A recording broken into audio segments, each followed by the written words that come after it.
¿qué tal? Muy buenas tardes, soy Héctor de Mauleón, le doy la más cordial bienvenida a una nueva transmisión, un nuevo recorrido de El Foco. Le doy la bienvenida también a mi compañera Cintia Francesconi, a quien le agradezco que venga aquí caminando conmigo en la bellísima, nostálgica, melancólica plaza de Loreto, en el centro de la Ciudad de México. Una plaza que fue, Cintia, el lugar donde acababa la ciudad. Era el último punto de la ciudad colonial. Esto era un basurero, un muladar, era un lugar completamente desolado, abandonado, sucio, inundado. Horrible era. Realmente no se tomaba en cuenta, simplemente se sabe que existía esta placita a partir de mediados del siglo XVI porque hay un trazo hecho por Alonso Santa Cruz, quien declara y se dice y se muestra que esta plaza ya existía. Años después, esta plaza resurgiría como lo vemos hoy, es un lugar bastante tranquilo en el centro histórico. Tiene momentos históricos clave. 1739, el arquitecto Eduardo de Herrera hace las dos primeras casas que todavía se conservan. Son dos casas de las esquinas que todavía tienen unas cruces de Caravaca como señal distintiva. Y a partir de eso se levanta también muchísimo la plaza, ¿no? A partir de dos templos importantes también que se hacen aquí en la Plaza de Loreto. Así es, comienza a poblarse lentamente. Aquí atrás tenemos uno de los monumentos más notables de la plaza, pero también de la ciudad.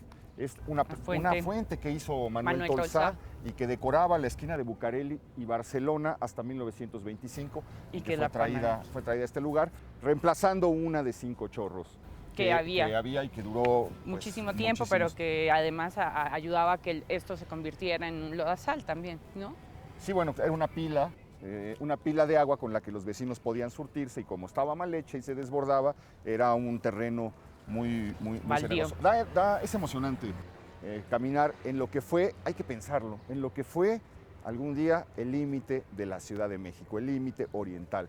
De aquí en adelante, pues la nada, el cerro, el monte, es increíble como lotes, solares, desocupados, seguramente alguno que otro campesino, indígena que venía aquí. Estamos muy cerca del colegio de San Pedro y San Pablo, que antes de ser el colegio de San Pedro y San Pablo, era precisamente el lugar en donde se estacionaban, por decirlo de alguna manera, las mulas de carga que traían las cosas a la ciudad. Ahí era donde las iban deteniendo, ese era el lugar donde se paraban. Pero vamos a visitar el primer lugar, vamos a conocer el primer lugar importante de esta plaza. Es en la iglesia que justo en este momento tenemos enfrente y estamos viendo la bellísima iglesia de Loreto. Que además al verla se marea uno porque el hundimiento es tal que se ve totalmente torcida la iglesia, y de hecho, bueno, esta iglesia fue un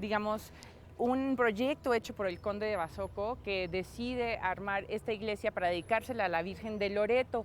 De hecho, la idea era también traer la imagen de la Virgen de Loreto, la traen desde Italia, para que estuviera en esta iglesia y hubiera una congregación, hubieran fieles que adoraran esta imagen. Hay una historia muy importante relacionada con esta iglesia. Es una historia poco conocida. La iglesia no es tan vieja, a diferencia de otros templos que hemos recorrido. Es una iglesia de principios del siglo XIX, de 1806. Por ahí se encarga el proyecto a Manuel Tolsá. Manuel Tolsá venía de fracasar, de tener un fracaso tremendo con la escalera del Palacio de Minería que se había hundido, y quería pues como rehabilitar su nombre, su imagen, su figura, y entonces se le da la oportunidad de hacer aquí lo que él quiera para rehabilitar su imagen, y lo que proyecta es una cúpula sensacional, una cúpula que forma parte del paisaje urbano de la Ciudad de México, una cúpula que puede ser apreciada incluso cuando subimos a la Torre Latino, alcanzamos a verla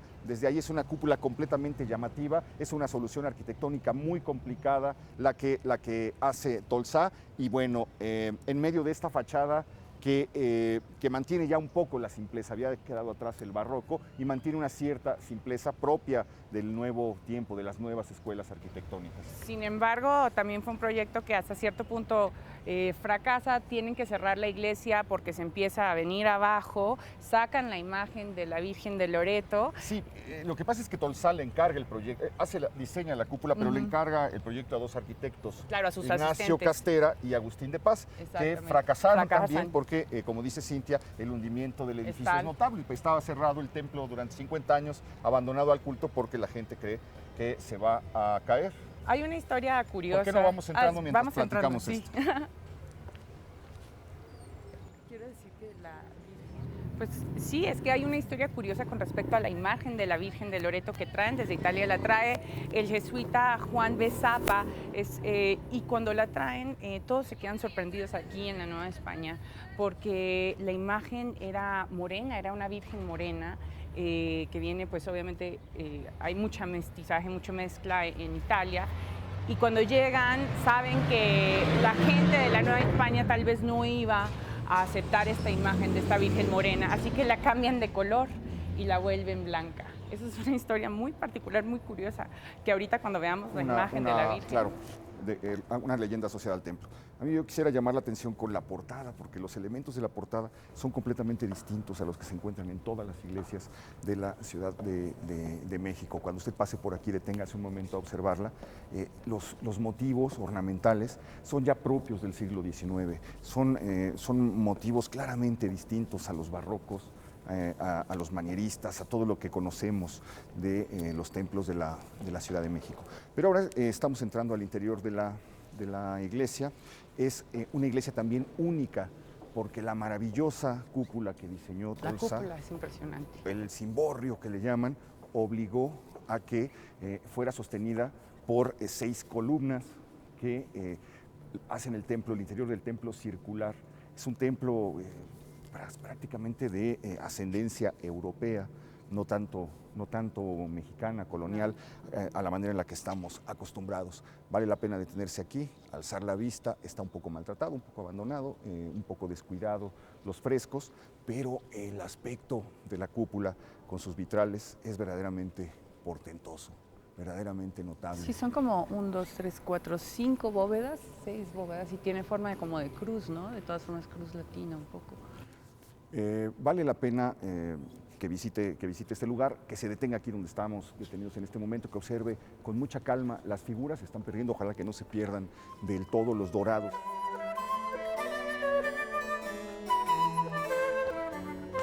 Bueno, pues cada que visitamos una nueva iglesia siento que es mi favorita, acabo de sentir lo mismo, creo que esta es mi nueva iglesia favorita. Muy diferente, definitivamente, este templo. Completamente distinta. Aquí se puede apreciar lo que le mencionaba hace un momento, ya es una imaginería completamente apartada del mundo colonial, es un tipo de motivo ornamental que ya anuncia la llegada del siglo XIX, diría yo, que tienen ya casi un aire republicano, si tuviera que decirlo de alguna manera. Vamos a caminar. De hecho, bueno, quiero decirte que yo creo que lo que más te gusta de esta iglesia es la cúpula, definitivamente, porque es la cúpula más grande de América Latina, tiene 30 metros de diámetro y 15 de alto, o sea que realmente sí vale la pena venir a visitar este templo. Bueno, no se ve desde este punto, pero como decíamos, es un lugar, un emblema especial, de la ciudad. Especial. Y ahora volvemos a atravesar esta plaza que fue un muladar, que fue el fin de la Ciudad de México durante mucho tiempo, hasta el siglo XVIII aquí acababa la ciudad, y que en el siglo XIX fue un mercado de fierro y de vidrios que se instaló en este lugar para caminar hacia el segundo edificio que no hay que perderse cuando ande uno por aquí. De hecho, bueno, es el templo de Santa Teresa la Nueva, uno de los templos también, creo que a partir de esta edificación fue que empezó a levantarse esta placita, empezaron a prestarle atención y es una edificación... Al muladar. Al muladar, exactamente. Y empezaron de hecho empezó esta con la herencia de una mujer que se llamaba Manuela Molina. Ella se dedicó a ser religiosa desde muy temprana edad, pero toda su riqueza la donó para que pudieran hacer este templo. y además dedicar parte de su, digamos, riqueza al convento, que era especialmente para mujeres jóvenes de escasos recursos. Este pues era uno de los templos también afamados de la Ciudad de México. El dato significativo de este convento es que del convento que se edificó en este lugar por los carmelitas descalzos, era que tenían, bueno, unas reglas medio duras, era un yugo duro lo que los regía. Y aquí se prohibió que las monjas tomaran chocolate, es decir, debían tener voto de silencio, voto de pobreza, voto de castidad, pero hacían un voto especial que consistía en no tomar chocolate, en la creencia de que el chocolate era una especie de afrodisíaco, era algo que incrementaba o espoleaba las potencias sexuales. Ese fue el rasgo fundamental de esto. Sin embargo, ellas eran, digamos, hacían escapularios para vender, pero también hacían unos panes rosas que eran muy famosos en la Nueva España. Los hacían y se supone que eran deliciosos, eran los panes rosas de las monjas. Hemos visitado iglesias y cuando mencionamos la fecha decimos 1580, 1600. Aquí estamos hablando de algo que pasó mucho tiempo después, 1715 es terminado este templo que estamos viendo, estas dos portadas gemelas muy sobrias, de una sobriedad verdaderamente notable, casi da la impresión de ser ladrillo acomodado, piedra acomodada en forma, como diríamos hoy, de ladrillo. No se ve ese trabajo, esa profusión que hay en otras iglesias, y esto es por lo que comentaba Cintia, era el muladar, era el terreno que pues a nadie le importaba. De hecho, se lo dan a estos frailes carmelitas, como hagan ahí el convento porque ahí no van a molestar. Es lo único que queda, ¿o no? Me imagino. No van a molestar a nadie. Y se lo dan, lo levanta doña Manuela Molina, exactamente. Ella es pues una mujer muy rica, como muchas mujeres, que seguramente decidió seguir el camino del Señor en vez de casarse y bueno, se convirtió, de hecho ella se llamaba la Madre Teresa de Jesús, de ahí me imagino que sale el nombre de Teresa la Nueva. Bueno, pues vamos a invitarlo a que entre con nosotros a este templo de principios del siglo XVIII para que podamos conocer juntos su interior. Bueno, pues le estamos mostrando el interior del templo de Santa Teresa la Nueva. Lo primero que llama la atención es su sobriedad, no tiene ese derroche que hay en otras iglesias. Esto se debe a que esta era una capilla monacal, era una capilla que formaba parte del convento, no estaba abierta al público, era solamente para que los oficios que se celebraban aquí, las monjas que vivían en este convento que estaban exclaustradas en este espacio. Ahora le queremos mostrar uno de los lugares más llamativos del templo, que es esta representación de una caverna en la que se reproduce el momento en el que la Virgen de Lourdes aparece en una cueva de Francia. Un lugar bastante surreal en el contexto de este templo, que es bastante austero, sí tiene muchas esculturas, imágenes, y aquí pues le han hecho todo este como sitio de veneración a esta Virgen, pero es atípico, nunca he visto algo así en algún templo. Reconstruir un instante de la fe es el sentido de este espacio.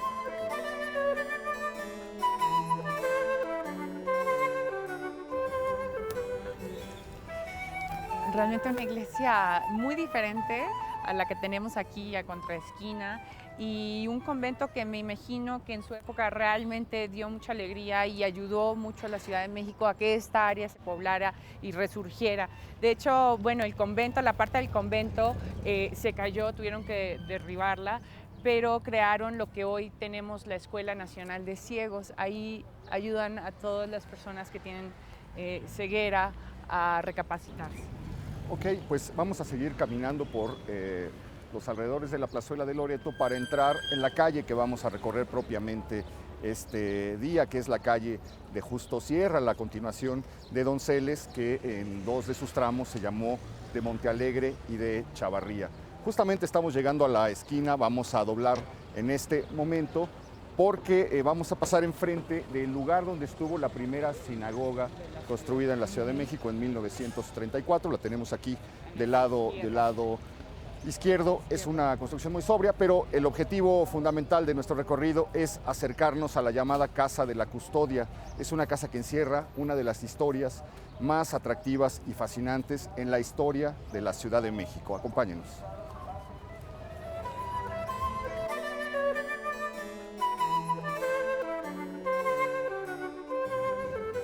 Seguimos caminando por la calle de Justo Sierra, una calle que conserva mucho del sabor antiguo del viejo centro. Aquí hay un letrero de un comercio despintado que dice Academia, muy melancólico. Es una calle llena de comercios variados. Nos vamos a tener en el número 55 de esta calle.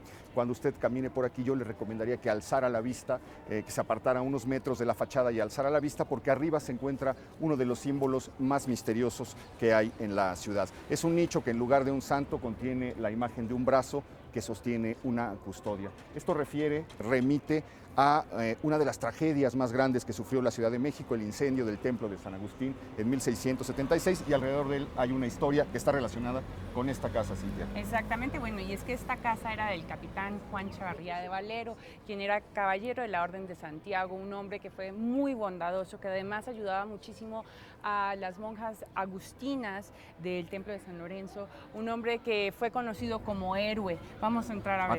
A conocer su casa, pero ¿qué tiene que ver con el incendio? Bueno, pues él fue un hombre que hay una historia muy, muy famosa acerca de un robo que hubo en el Templo de San Agustín, un robo de oro que terminó mal, que terminó en incendio, uno de los incendios más grandes que se supo en toda la Nueva España, y que él, al ver este incendio, decide entrar y salvar a la divinísima custodia. El incendio se provoca porque el ladrón tira por accidente unas veladoras, se prenden los altares de madera y comienza un incendio de tres días. El hombre que trata de rescatar lo que estaba allá adentro es, como decía Cintia, el capitán Juan de Chavarría, que estaba casado con una hija del conde del Valle de Orizaba.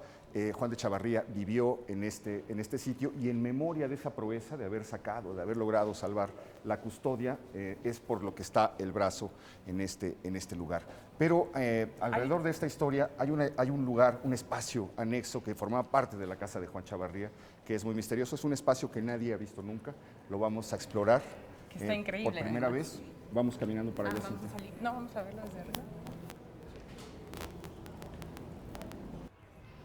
Y ahora nos vamos a entrar, aparte de lo que era la casa que hoy está inhabitable, ¿no? Sí, es la casa de Juan de Chavarría. Vamos empujando la puerta. Uno de los sitios más inhóspitos a los que he entrado hasta ahora, aquí en el centro histórico. Así es un lugar que lleva muchísimos años abandonado, está en estado de ruina prácticamente. Sería bueno que la SEP atendiera esto depende de la Secretaría de Educación Pública, porque aquí está la Sociedad Mutualista del Maestro, y que pudiera rescatar este edificio colonial. Todavía vamos a empezar a ver los detalles. Bueno, aquí se ve las grietas. Las grietas, esto está a punto de caerse, no vamos a subir. Es peligroso subir por las escaleras. El barandal de hierro es una joya. Es lo que queda de los viejos palacios, de las viejas casonas coloniales. A ver, te ayudo porque está lleno aquí de escombros.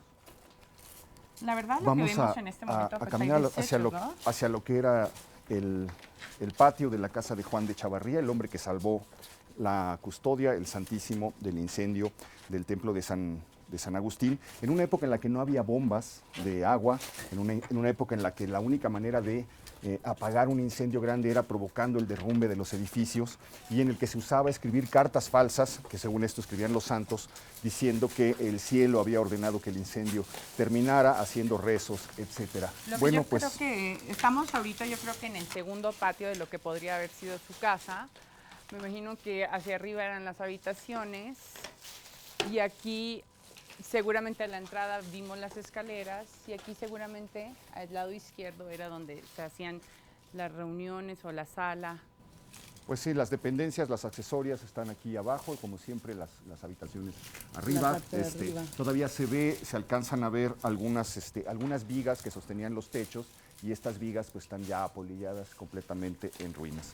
Nos estaban diciendo que era peligroso estar aquí, de hecho, ¿no? Quisimos mostrarles este lugar. Son los lugares que esconde todavía el centro histórico, estos lugares intocados desde hace años. Han crecido ya árboles incluso en este lugar. ¿Cuántos años llevará en el abandono? Pero bueno, es un buen lugar para recordar a Juan de Chavarría, para recordar la hazaña de Juan de Chavarría al tratar de salvar los tesoros del Templo de San Agustín.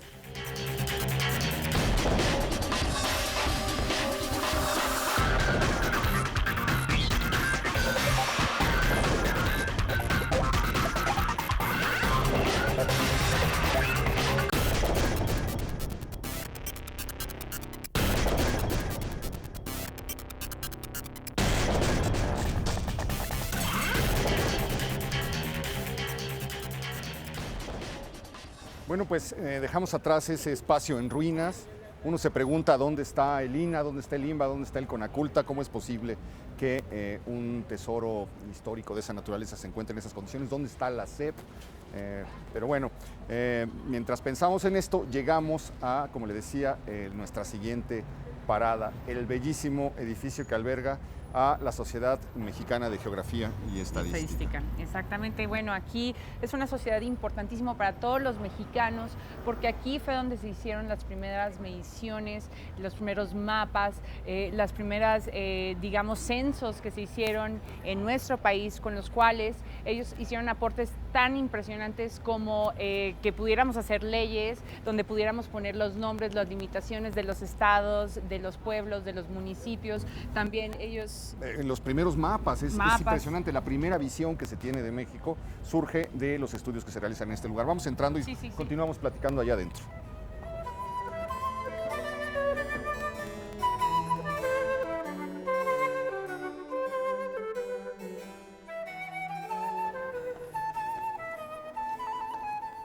Y bueno, de hecho, este fue uno de los sitios que además impulsaron a que México tuviera incorporar el sistema decimal, el primer país en América Latina. 1864. Que eso es un adelanto pues importantísimo. Fue un problemón tremendo, imagínate dejar de medir en varas, de pesar en arrobas, etcétera, para incorporar este nuevo sistema. Yo he revisado, yo he visto en los periódicos de 1861, me parece, 62, las noticias de cómo informaban a la población, porque la gente estaba espantada porque decía, no voy a saber cuánto me toca de cambio, cuánto tengo que pagar, etcétera. O cómo voy a medir, no sé sumar, no sé restar, igual y también era muy difícil. También ellos propusieron el sistema telegráfico en todo el país, que eso era una forma de comunicación impresionante y una de las más modernas. Además sabemos que el primer miembro de esta sociedad fue Alexander von Humboldt. El primer miembro correspondiente. Bueno, es una sociedad que crea el presidente Gómez Farías en 1833. En realidad vive una vida muy irregular hasta que el personaje que tenemos aquí atrás, don Benito Juárez, es el que, digamos, restaura la institución y le presta todo el apoyo para que se empiecen a practicar estudios ya verdaderamente científicos. Aquí se practica el primer mapa que hay de la República, lo vamos a ver más adelante en una nota que le vamos a presentar a continuación. Aquí se hace la primera visión, el primer mapa de lo que era el país, lo hace el anticuario y geógrafo Antonio García Cubas. En 1862. 62, sí. Y acumula, hay un archivo interesantísimo aquí, que es el archivo Ignacio Manuel Altamirano, donde están todos los estudios que hicieron los hombres de la Reforma y muchos documentos personales de los propios hombres de la Reforma. Todos los héroes de la Reforma fueron parte de la sociedad, aportaron su conocimiento, no solamente combatieron con fusiles, combatieron también con plumas, con libros, con conocimientos, aportaron todo eso, y todo eso está en este espacio magníficamente restaurado, un lugar que ha estado, a diferencia de lo que acabamos de ver, en el interés de los gobiernos desde hace muchos años. La entrada está llena de placas que informan la aportación que distintos presidentes han hecho desde Miguel Alemán a la fecha, Ávila Camacho incluso, creo, hasta la fecha. Tenemos una nota, ¿no? Exactamente. Una nota que cuenta los tesoros que encierra este edificio.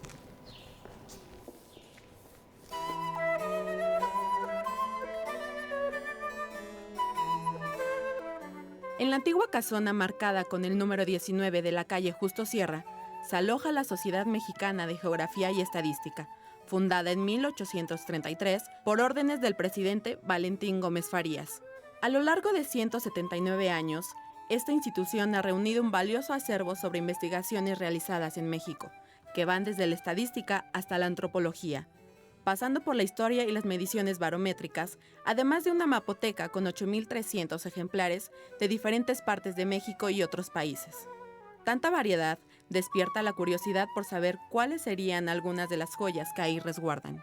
Lo que tenemos en el fondo reservado, una parte son antigüedades de obras que se hicieron en algún obispado por orden de ese obispo y que en aquel tiempo, estamos hablando del siglo XV, del siglo XVI, pues obviamente no existía el poder de impresión que ahora tenemos. de tal manera que esas obras estaban hechas a mano, además de todos los originales que dejaron los hombres de Reforma, que cuando el presidente Juárez habitó el Palacio Nacional, ahí se reunían los hombres de Reforma, y todos ellos, como usted bien sabe, escribían sus investigaciones, como Melchor Ocampo, Ignacio Manuel Altamirano, Ignacio Ramírez, El Zarco, etc. De tal manera que en el fondo reservado tenemos el original de esas obras, de puño y letra. El portulano son los mapas marítimos que se utilizaban ya desde el siglo XIII al siglo XVI, principalmente. El que tenemos aquí, nosotros, tiene la particularidad de que nada más se hicieron dos. Lo hicieron dos monjes judíos que habitaban en una de las tantas islas de Italia de aquel entonces. Es un cuaderno de 14 hojas empastado en forma italiana, pero en hojas de oro o lámina de oro. Otra gran obra que tenemos aquí es el libro de Kingbur, que son 9 tomos grandes, ahí los tenemos, que se hicieron en 1831 y que tiene todos los mapas pre-cortesianos y algunos más durante la estancia aquí de Hernán Cortés. Otra más sería la obra de la Torre Eiffel, de Gustavo Eiffel, que son dos libros muy grandes, voluminosos, en donde está el cálculo, el dibujo y cómo fue avanzando la construcción de la Torre Eiffel. Tenemos también la seguridad de que no existe ningún otro ejemplar, bueno, de hecho son 2 tomos, tomo 1, tomo 2, en ninguna parte de México, porque esta obra Gustavo Eiffel lo mandó a esta sociedad cuando quiso formar parte de ella como miembro correspondiente.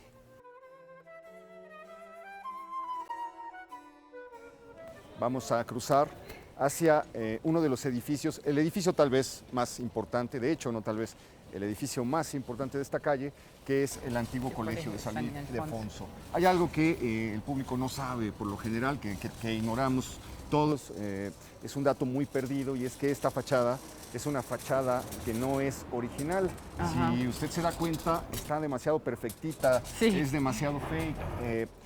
Es una fachada que mandó a hacer Porfirio Díaz entre 1904-07 para que estuviera lista para los festejos del centenario de la independencia. La fachada real, la fachada que es del siglo XVIII, es la que está del lado de San Ildefonso. Esta es una especie de copia ya hecha con otros materiales. Aquí ya aparece, por ejemplo, el concreto, que era algo que no se usaba en la colonia. ¿Qué es el Colegio de San Ildefonso? ¿Querías decir algo? No, sí, de hecho tiene sentido que la entrada principal sea del otro lado, porque era más cerca del Colegio de San Pedro y San Pablo, que era cerca donde se quedaban los jesuitas, y también aquí era donde los jesuitas tuvieron hospedaje durante los principios de este edificio. Que 1588 es una fecha lejanísima, se destina este espacio para que lo ocupen los estudiantes de la congregación jesuita, los que van a estudiar aquí. Es reedificado en el siglo XVIII, lo invito a que entremos para conocer ese patio portentoso, para recuperar algunos momentos de su historia.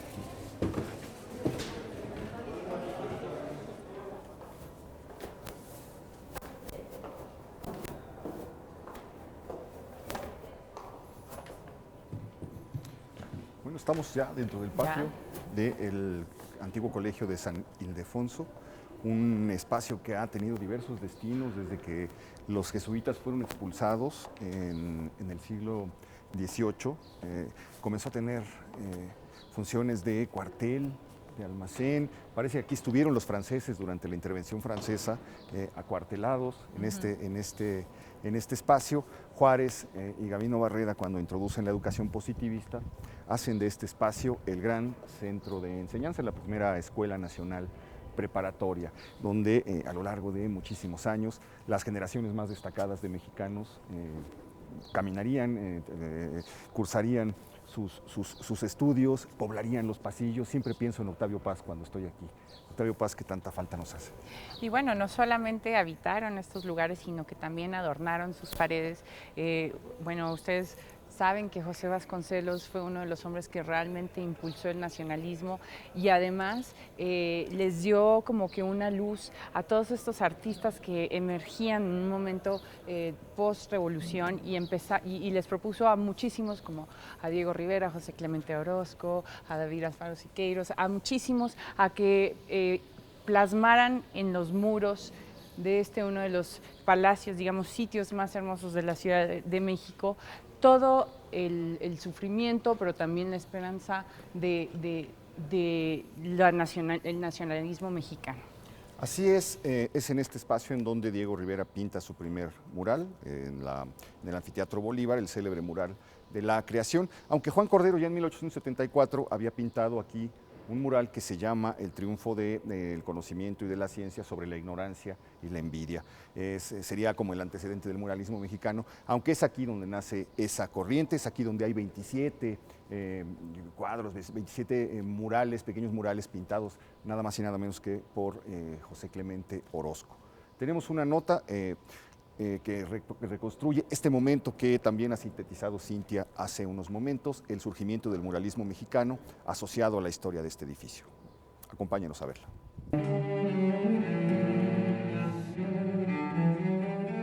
Seminario, cuartel, escuela de jurisprudencia, medicina, preparatoria y museo.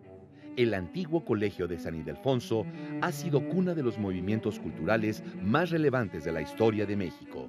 Anecdóticamente, ahí surgió el famoso Goya, grito de guerra que los estudiantes de la preparatoria número 1 lanzaban para anunciar la entrada en grupo y sin pagar al desaparecido Cine Goya. Además, sus puertas recibieron el bazucazo con el que dio inicio la represión violenta del movimiento estudiantil de 1968. Así, el antiguo Colegio de San Ildefonso tiene 3 niveles y 2 áreas. La primera inicia a principios del siglo XVIII, con 3 patios. Fue construida en mampostería con arcadas, pilastras y fachadas recubiertas con tezontle, marcos y cornisas de chiluca. Una segunda edificada en 1907 y 1931, con 2 pequeños patios y un área de oficinas.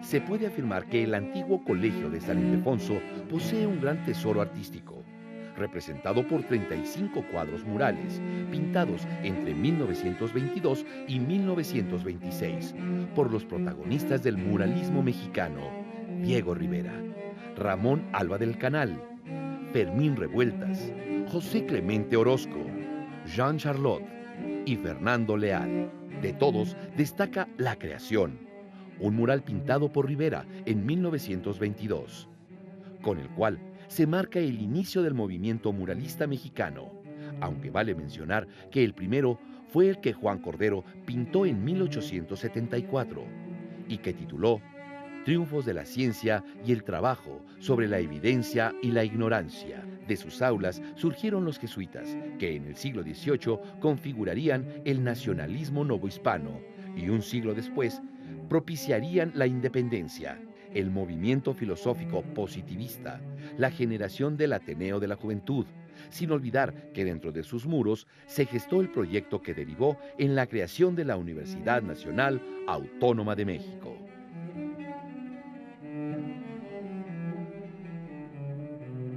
Justo Sierra, Alfonso Caso, Alfonso Reyes y José Vasconcelos se formaron en este recinto, además de los 3 únicos mexicanos que han obtenido el Premio Nobel, Alfonso García Robles, Octavio Paz y Mario Molina, científico.